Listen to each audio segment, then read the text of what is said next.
place where we can entertain the idea that we belong to each other. I think that has been altered. They say if you want to change the world, you have to change the metaphor, and that's exactly, I think, what's happened in many ways in Los Angeles. Certainly from the top level law enforcement. I'm heartened by Jimmy McDonnell, who's, I think, the most enlightened law enforcement official I've ever met in my life, and he's a friend who just became the sheriff, who always talks about compassion when he talks about crime, which is huge.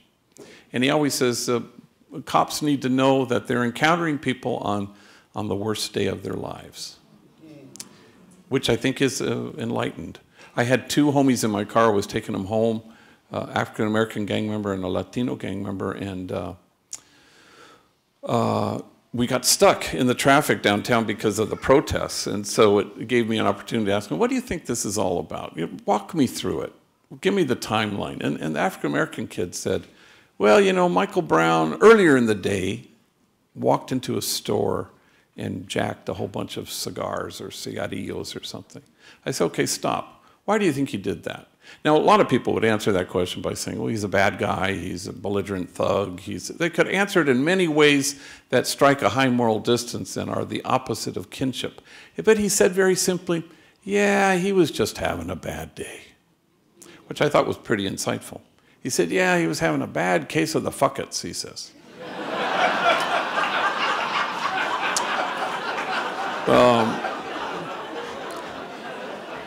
And I know nobody in this room has ever been afflicted with that. And then he said, and that led him to be walking in the middle of the street. And when Officer Wilson drove up, he said, get the F out of the street and get up on the sidewalk. Now, if he was a hopeful guy, he probably would have done it. But because he had a bad case of I don't really care anymore, for whatever reason, we were off and running. And I thought it was pretty good. It was a very insightful kind of timeline that had high degree of reverence for how complex human beings are. In any way we reduce, you know, racist cop, belligerent thug, we have to know that we're not even in the ballpark of acknowledging how complex people are. We're not in the city where the ballpark is. And I think that's important. And so we've made headway in the city, and I think we should feel good about that. I know from working with gang members that the rank and file still have a high degree of demonizing. It's still there. They'll mess with them if they discover that they're wearing a Homeboy shirt and they find out that they work at Homeboy. And so you choose to stand with the demonized so that the demonizing will stop. You stand with the disposable so the day will come when we stop throwing people away. Recently I was at Notre Dame, and an African-American young woman and a Latina, during the question and answer period, they were really sort of aggressive with me, and they said, it wasn't really a question, I don't even know what it was. They said, oh yeah, well what about police brutality? And what about mass incarceration? Well, that's not really a question, you know, and when I get stuff like that, I sort of morph into a combo burger of Will Rogers and Mr. Rogers, you know, and I get kind of, oh, shucks, you know, and like I was from Mayberry or something, and I said, well, you know, that's complicated, you know, and then I said, no kinship, no justice, no kinship, no peace. We think if you want justice, you have to work for peace, or no justice, no peace. No, it doesn't work that way. And the two of them looked at each other, you know, like I was an old fart, which I suppose I am, you know, and yet it was kind of young, and I get it. But we have to be patient with sort of the slow work of God and the long haul. If you want stuff quickly. And besides, Jesus never took the right stand on issues. He just chose to stand in that place, on the margins, because he knew that if you stand at the margins, look under your feet, a byproduct of your standing there is that the margins get erased. I don't know any other way to do it. But we want to stay here. We want to stay in the white paper and the policy. And it doesn't mean you don't do that stuff. You do that stuff. But kinship won't happen unless people stand at the margins. So let's go back to that word hope. I've kind of taken it as a mantra from you about lethal absence of hope. Will you unpack that? Well, I always talk about, you know, the three profiles of young people who join gangs. There are only three, there aren't five, there aren't eight, you know. The baseline is the lethal absence of hope. So good morning, good afternoon, and good evening, Africans. Depending on where you are, I hope you're doing fine where you are. And if you ain't doing fine, please do fine where you are. You see, we have and we understand that human beings are one people. At the same time, we understand that we have different races. We have the Mongoloids, we have the Negroids, we have the Caucasians, you know. Johann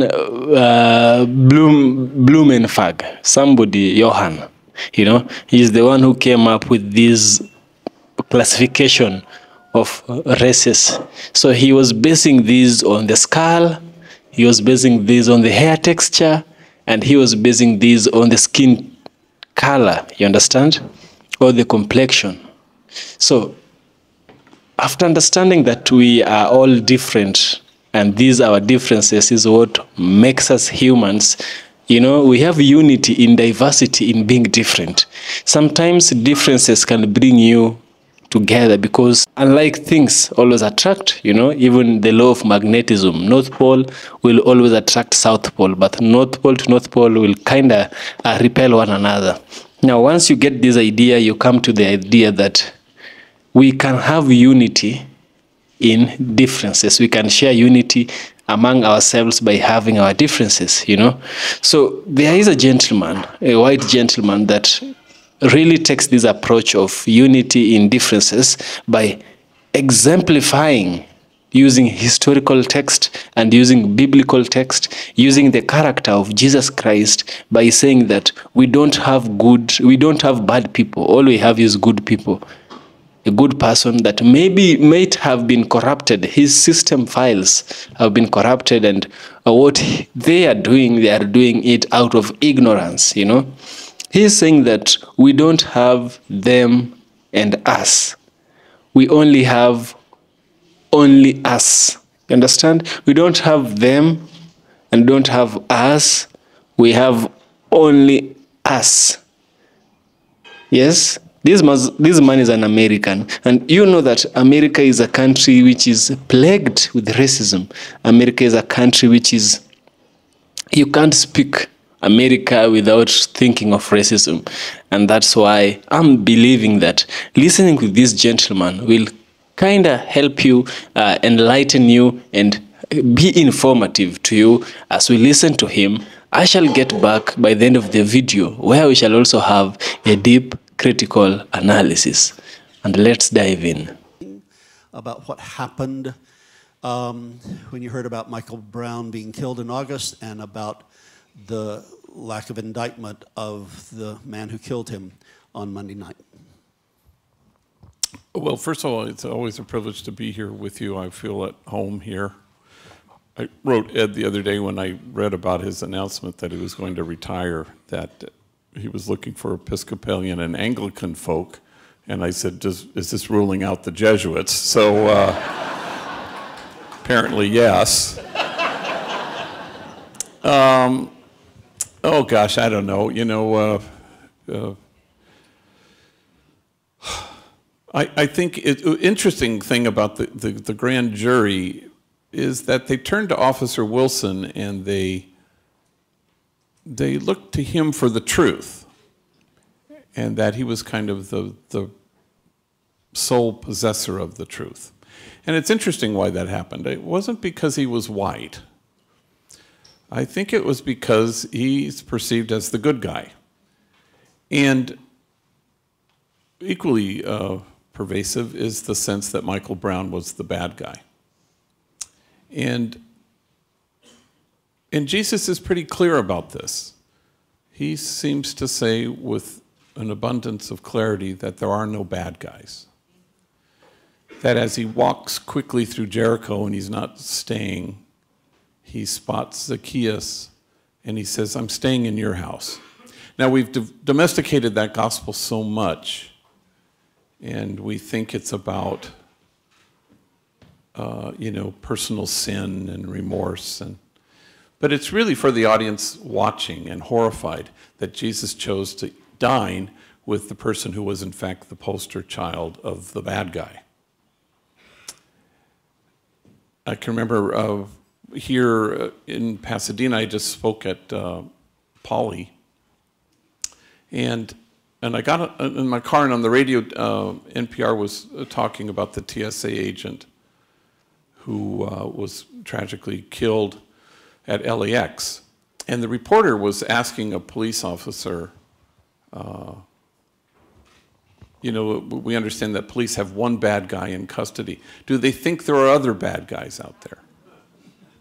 Once I spoke at Sacramento, a huge kind of keynote to a bunch of people.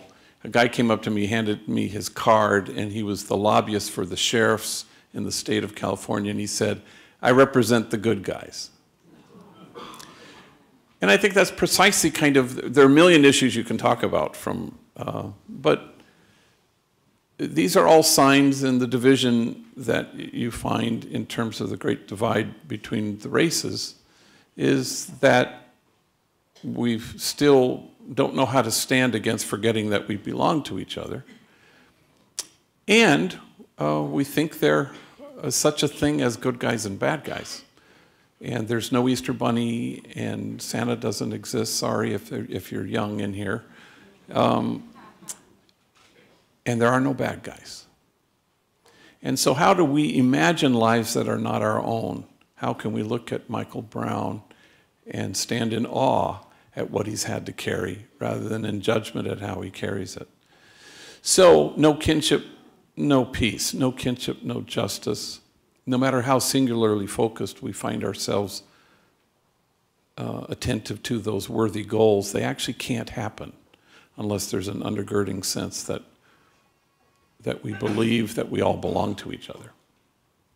I'm a little daunted by the flyer which I just read, Marcus Borg, Richard Rohr, Buddha, and Pope Francis.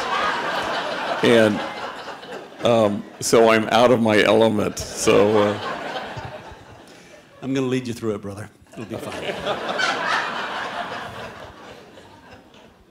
So let's stay with the Ferguson thing a little bit longer, because I think that the light you bring about the whole business of dehumanization and the way we changed the metaphors in Los Angeles with the police after 1992 applies to this. So could you visit those thoughts, please? Yeah, I think we have changed. We've made incremental change, and we've kind of the slow work of God, where we're at another place where we can entertain the idea that we belong to each other. I think that has been altered. They say if you want to change the world, you have to change the metaphor, and that's exactly, I think, what's happened in many ways in Los Angeles. Certainly from the top level law enforcement. I'm heartened by Jimmy McDonnell, who's, I think, the most enlightened law enforcement official I've ever met in my life, and he's a friend who just became the sheriff, who always talks about compassion when he talks about crime, which is huge. And he always says cops need to know that they're encountering people on the worst day of their lives, which I think is enlightened. I had two homies in my car. I was taking them home, African-American gang member and a Latino gang member, and we got stuck in the traffic downtown because of the protests. And so it gave me an opportunity to ask them, what do you think this is all about? Walk me through it. Give me the timeline. And the African-American kid said, well, Michael Brown, earlier in the day, walked into a store and jacked a whole bunch of cigars or cigarillos or something. I said, okay, stop. Why do you think he did that? Now, a lot of people would answer that question by saying, well, he's a bad guy, he's a belligerent thug. They could answer it in many ways that strike a high moral distance and are the opposite of kinship. But he said very simply, yeah, he was just having a bad day. which I thought was pretty insightful. He said, yeah, he was having a bad case of the fuckets, he says.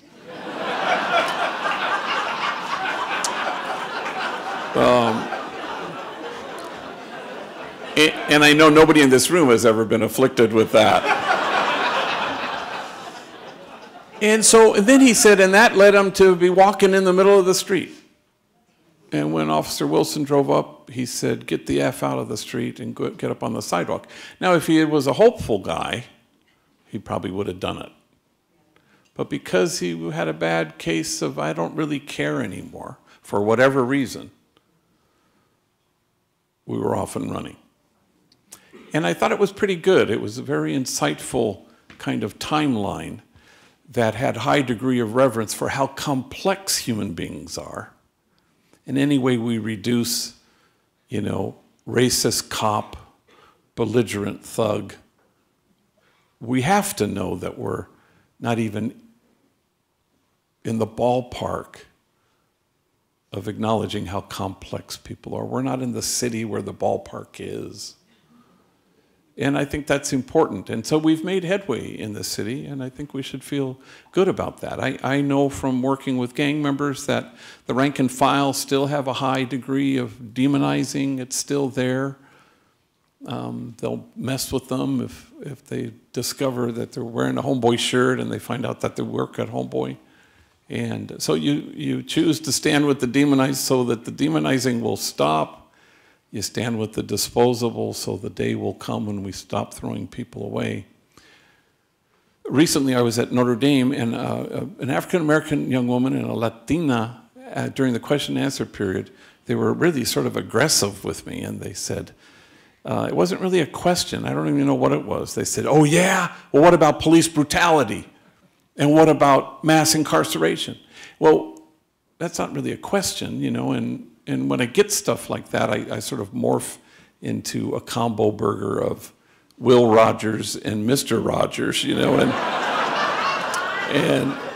I get kind of, oh, shucks, and like I was from Mayberry or something. And I said, well, that's complicated, And then I said, no kinship, no justice, no kinship, no peace.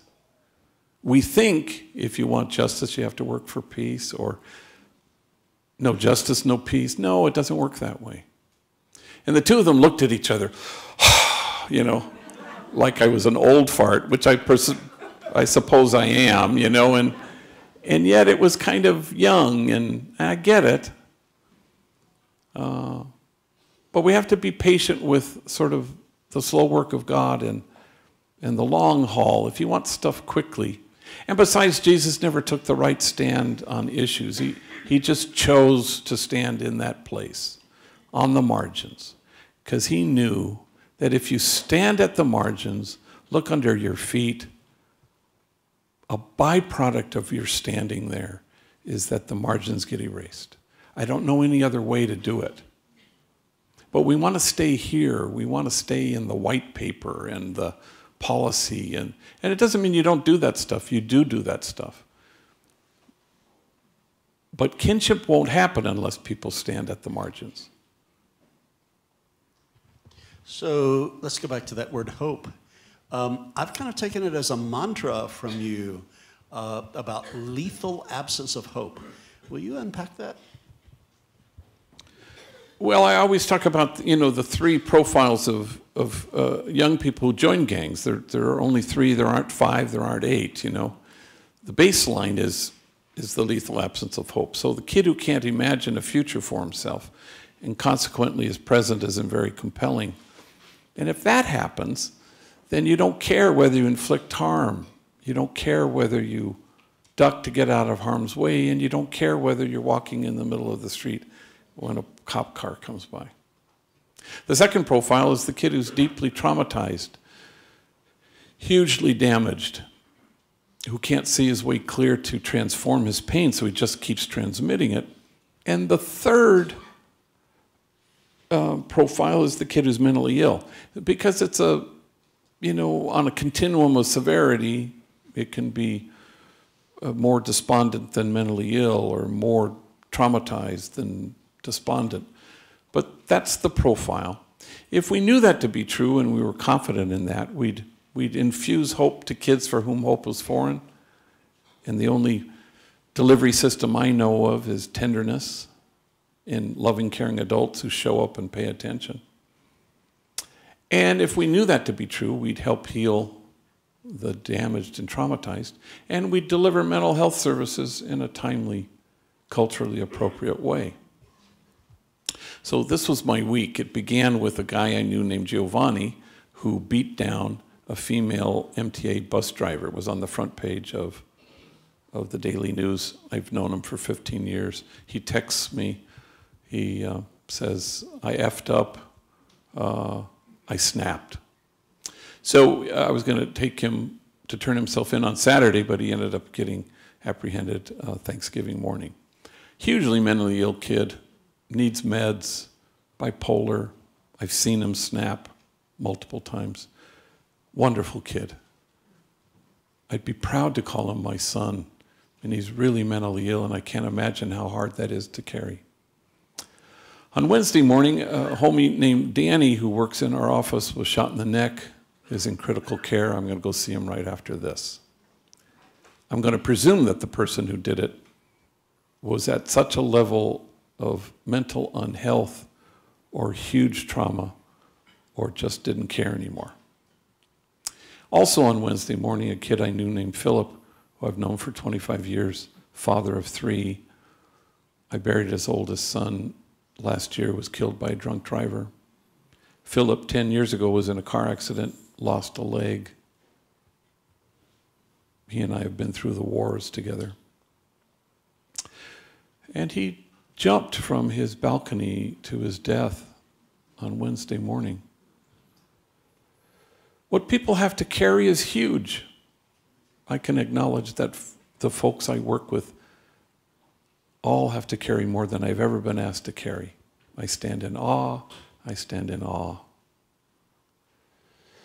And there are things we can do to kind of alleviate that, but nobody wants to talk about those things because we want to keep things rational and moral.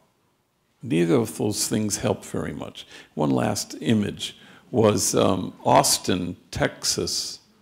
The guy, white, middle-aged, who went on a shooting rampage, shot up the Mexican consulate and the federal building. And Art Acevedo, who I know, who's the chief of police there, a good guy, he said, you don't need to be a genius to put this one together, he says. He says, obviously, he was motivated because he was opposing the president's immigration executive order. And I said, wow, I would have thought mental illness, you know. But that's where we go. We go, it has to be rational, it has to be moral, it has to be thought out. And there are people, buffoons on Fox News, who oppose the same thing, and they're not going to go on a shooting rampage because by and large, they don't share the same mental unhealth as this guy does. But why won't we talk about that? Because we want to keep and strike the high moral distance that separates us. That people are bad, that people are motivated rationally to do stuff, that they've willingly chosen to do something completely egregious, when in fact my whole week was filled with people who are struggling with mental health issues. And the criminal justice system is a poor substitute for our own failure in addressing that. Let's talk about story. Everybody I've touched, or who's touched me, who live in your orbit, who live in the force field of Homeboy, put so much credence in telling their story, or retelling their story, or finding a different story. Talk about that, please. Well, I think if you're, and we all need to be attentive and listen. You know, people come to Homeboy, and if you've come there to save them and rescue them, we're not that interested. A woman came once, I need to volunteer here. And I said, why? Because I believe I have a message these young people need to hear. I go, yikes.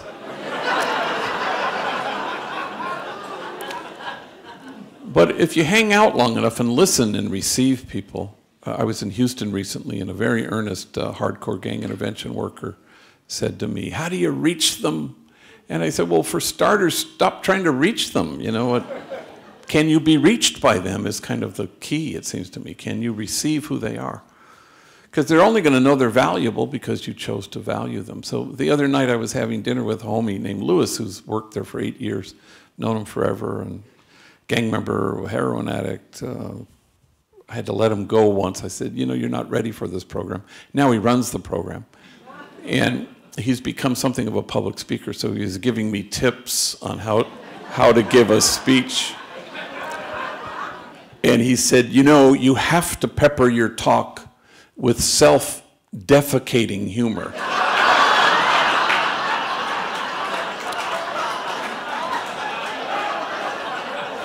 I said, yeah, no shit.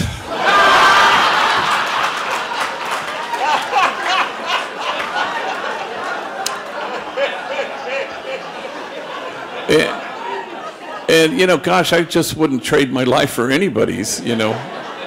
But just, this one's fresh, you know. A homie came into my office, Hector, he's whatever he is, mid-20s, I guess. And he's very excited. It's the end of the day. He has a book. He comes in, he goes, I gotta read you this line. And he goes, it's from a book that we're all reading in the fatherhood class. We have a lot of curriculum things. So he comes over to my side of the desk and he shows me this book. And of the 2 pages, it's only one sentence is underlined.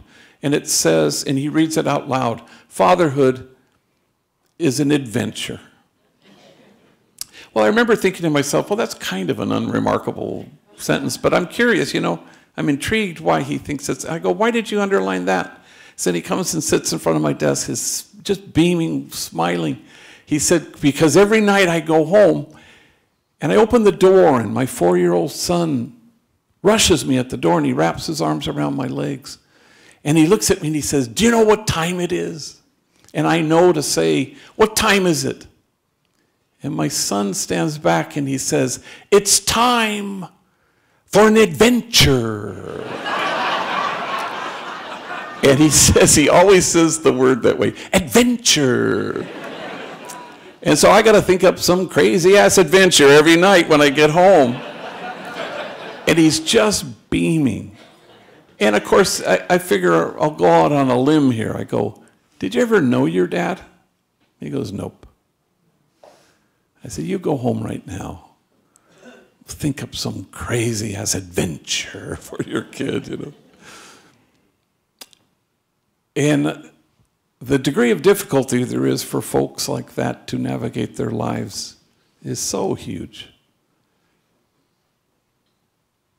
And how different things would be if we could be reverent for how complex that task is, and how some folks are just handed more than anybody else, and how folks who are poor are handed even more, and folks who are of color are handed even more. And the minute we can see that, then the stories that we receive become these great gifts, and then they reach you.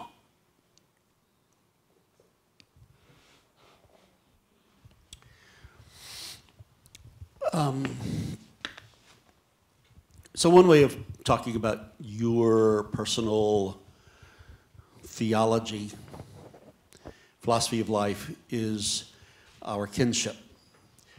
And from time to time, you've told me that so-and-so is on your bookshelf, or he or she are the only people you're reading these days.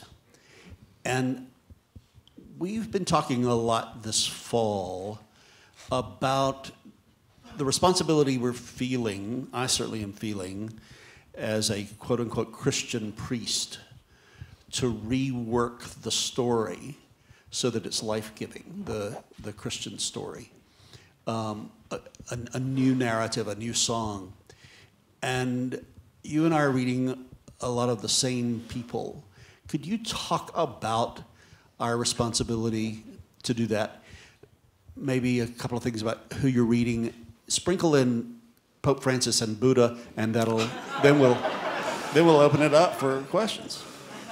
I knew we had to work that in because you can't advertise it. Everybody's here because they thought I'd talk about the Buddha. You know, every day I read anybody read Richard Rohr's little email things that he sends out? I always find those quite good. And of course I love St. Francis. I love the joy of the gospel. He could have said lots of other things, living our Catholic faith. No, it's the joy of the gospel. Once I read a bishop who was going on and on praising Cesar Chavez. He was a man who lived his Catholic faith. I go, no, I knew him. He was a friend. He lived the gospel. Please tell me living the gospel trumps living the Catholic faith. I think it has to. I hope it does. I'm a Catholic till the day I die.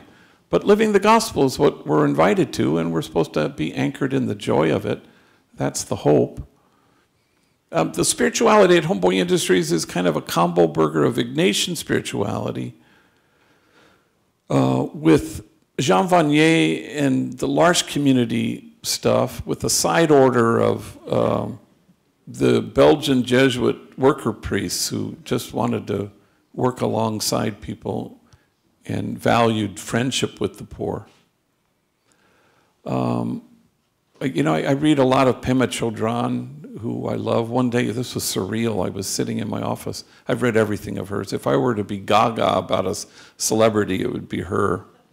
And I look up and, oh my God, the place is packed with gang members. Everybody's sitting down in the reception area. And there under the TV, big TV that has CNN playing, is Pema Chodron.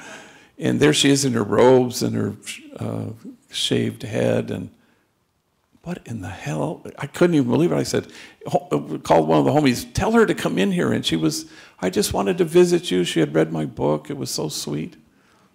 And we sat and talked, and I said, God, I'm the biggest fan. I've read everything twice of everything you've written. And she goes, we need to get money for your place. I said, yeah, tell me about it, you know. And well, actually, I'm being interviewed tomorrow by a very wealthy woman. What's her name? Oprah Winfred. And she said Winfred, which I thought was really charming. You know, there are 13-year-old girls in remote villages in Africa who know what Oprah's last name is. But Pema Chodron doesn't. And I just thought that was sweet, you know. So a thing I'm reflecting on a lot these days is the tenderness of God. So if love is the answer, community is the context, but tenderness is the methodology. It's the delivery system. And not to embarrass Michaela, but a good example always for me is Learning Works, our school that Homeboy runs. Yes, there we go. So go figure, you know, we have 120 kids, you know, probation, gang members.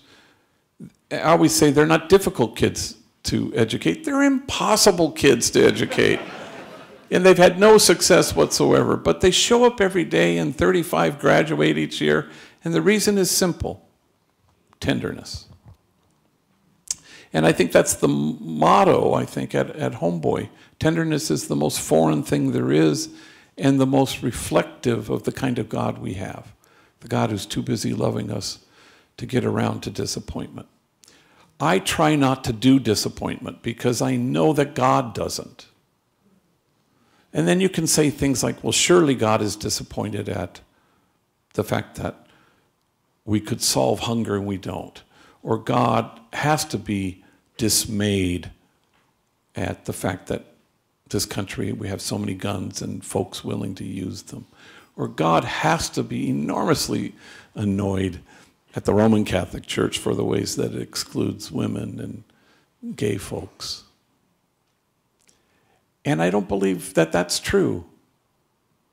And that's sort of how God works. Singular, laser beam love, too busy loving to be disappointed.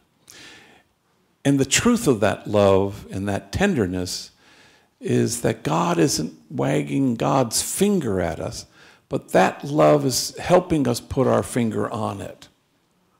And that's how it works. And if the world knew and felt the tenderness of God, then wouldn't we naturally solve hunger, disarm ourselves,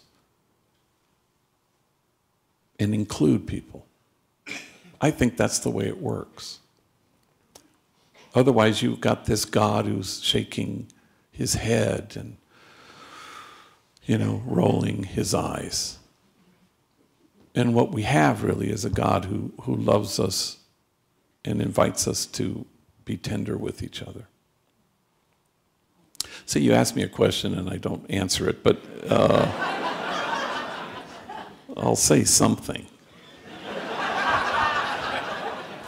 Let's open it up. We have 10 minutes. We've got somebody who's staffing the mics. All you have to do is raise your hand. We want to get a mic to you so that we can hear you. Here's some men and women here on the front row. We want to have one of each, and then we'll keep going. Sure. First, right there. Hello. Where are you? I'm over here. Thank you. Yes. I'm asking this question out of hopefully respect, and I'm trying to seek understanding, and it may not be interpreted that way. But closer. And it may not be interpreted that way.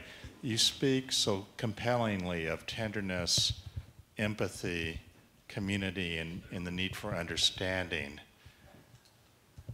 And when you refer to people you obviously have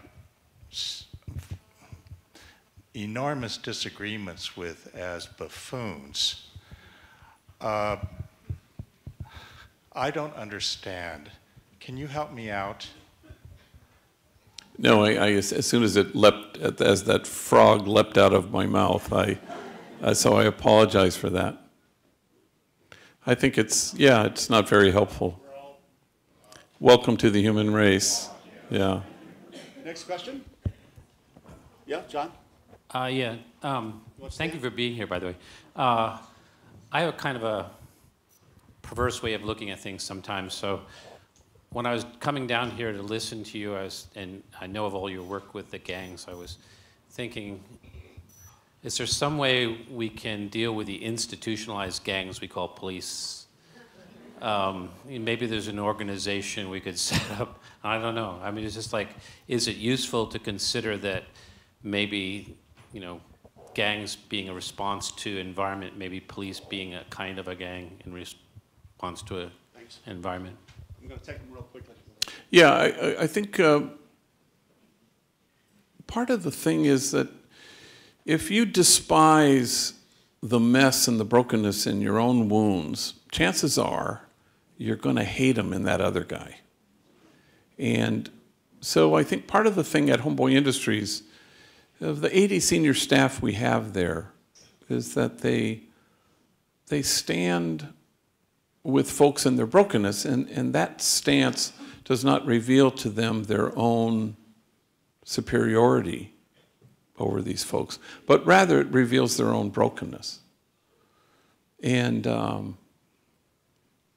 so I think that's an important thing, but that's a tricky thing, and there's a culture of law enforcement that's getting addressed eventually and slowly, and we need not demonize them any more than folks ought to demonize gang members. So little by little, and stuff gets changed. You can't demonize people you know, and I guess I don't know the people at Fox News very well. So, but that's the truth. That's how it works. We endlessly have enemies working side by side with each other, and initially they'll always say, "I'll work with them, but I'm not going to talk to them." And that breaks down very, very, very quickly. Always, no exceptions. And that's because once you get to know, as a homie said to me once, I guess I just needed to know his insides. which is exactly what everybody needs to know. Yep. Where? Okay, please. Hi, my name is Rosemary, and I'm an employment specialist, and I work with one of the mental health providers in LA County. I've been doing this work for 7 years. And one time I had a client. So that gentleman has been very vocal. He's been very adamant in his speech. And one recurring statement, or rather one recurring theme in his words, was the purpose of compassion, the purpose of understanding that what people do is something which is being influenced by their mental well-being. You know, he is basing his arguments that those shootings that have occurred in the USA, the police brutality, the man who killed the black man by the beginning of the video when he started, he says that the man people thought that would give a good testimony or the right testimony because they thought not just because he was white, but because he was good. You see, by the beginning of the video, this man, the white man who was speaking, was addressing a case, a case whereby a white man killed a black man, and now he was sentenced. This white man was sentenced, you know. He was taken to court, and the court chose to believe him for two reasons. First one, he was white. Second one, he was good. People believed he was good, and the other guy was bad, you know. But he tells us that no, we don't have bad people. We have people whose day has been compromised. We have people who have mental sicknesses. He goes ahead and gives examples of the school shootings that someone had bipolar, but if you knew them in person, you'd tell this person was a good person. They were just compromised. He's given us a testimony of a guy who threw himself from up of from a story building down, and he killed himself after he lost his son, and also he lost his leg. So basically what I understand here is we humans, we have a lot of suffering that surrounds us. Living in earth was not meant to be easy for humans. Even Jesus Christ tells us so. It's not going to be easy, because even for him it wasn't easy, you know. So he comes and he tells us that when we understand people, the police also should have an understanding that the people whom they arrest, these people are just fellow humans, and they arrest them on their worst days possible. How many police can believe that? How many policemen, even in my own country, can believe that? A few. I knew there are, but so much few, you know. So I look back and I think that when we have an understanding like the one this gentleman is having, it is easier. Many problems we have, problems like racism, problems like police brutality, can be taken care of easily just by one thing: having compassion for one another. There's no us. Sorry for that. There's no us and there's no them. There's we. There's the human race, just as Jen Elliott puts it, you know. And he does not address this issue on a race level. No, he has transcended it, which means he's speaking as to everyone as equals. Yeah, because we many times speak about police brutality, racism, but we have also black people who might be racist to white people. So this man is not looking, he's not playing the race game, he's not playing the race card. He's playing by the rules of humanity as it should be. Not all statements, not all cases, not all speech have to be binary. Race, black, white, male, female, no. Compassion is what is needed to today's world and today's standard. When we have compassion, we have love. When we have love, we got no problems that we face. We got no this. So let's understand even these people who are causing this problem. That is what the gentleman is telling us. It's not easy. It's like what Jesus said. If they slap you on the right cheek, turn the left cheek. But let me ask you, how many of you can do that? How many of you can turn their left cheek after being slapped here? You know, if they steal your shirt, give them the coat. There is a reason for this. Mahatma Gandhi puts it, an eye for an eye keeps the whole world blind. Yeah? If we start by revenging, we both will bring ourselves to destruction. You understand? That was a gentleman who is, I believe he's a Christian and is a saved Christian. He has the knowledge of the word. Yes. And for me, I'm ending the video here. I hope you get enlightened, and if you do, kindly give a subscription, give a super thanks if you may. I will surely appreciate, and see you in the next one.